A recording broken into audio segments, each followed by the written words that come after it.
For creating the open world experience, we definitely try to make it to where the players can actually see out pretty far and be able to see everything, which actually makes our job quite a bit more difficult.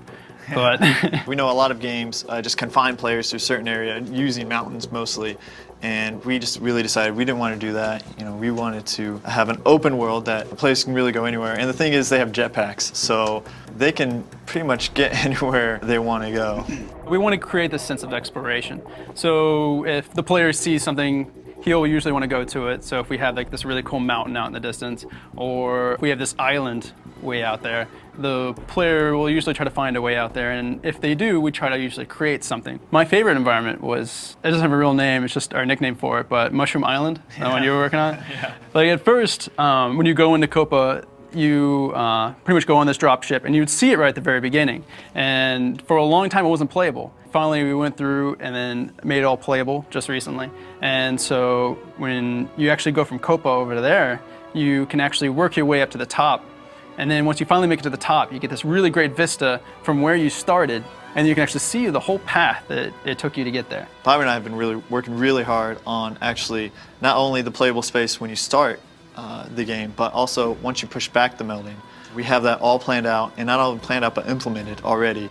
Yeah, once we push back the melding and we get to some of those environments that have like really been changed up and I guess feel very alien, we'll have like a whole new, something very different to work with.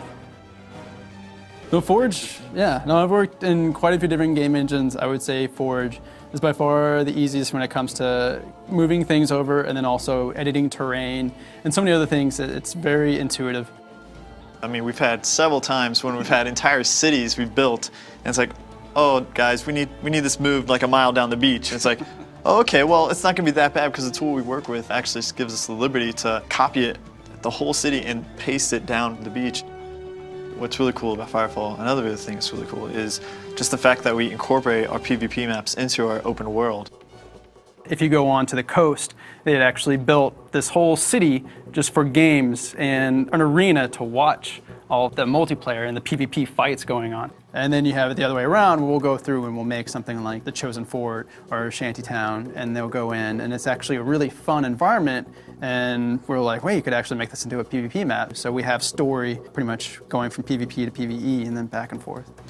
It's really awesome how dynamic Firefall is, because it's not like we just have a sterile world. I mean, it's alive and it's breathing. Which makes it a little difficult to design for. Yeah. Because it would be a lot easier before, because I'm used to making an environment and then designing an environment to where there's an encounter here and the players can take route A, B, or C to get to it. Even our open world spawns, the creatures can just be spawn out from anywhere, and it will randomize. It's such a big world, and it's so open, and you have jetpacks and you can go anywhere, that I want to really make the player feel like they can really just dive into our environments and really almost get lost in this world we've created. Thanks so much for watching. I hope you have a better idea of the open world for New Eden and Firefall. Firefall comes out soon. We're expanding our beta, and I hope to see you in the open world.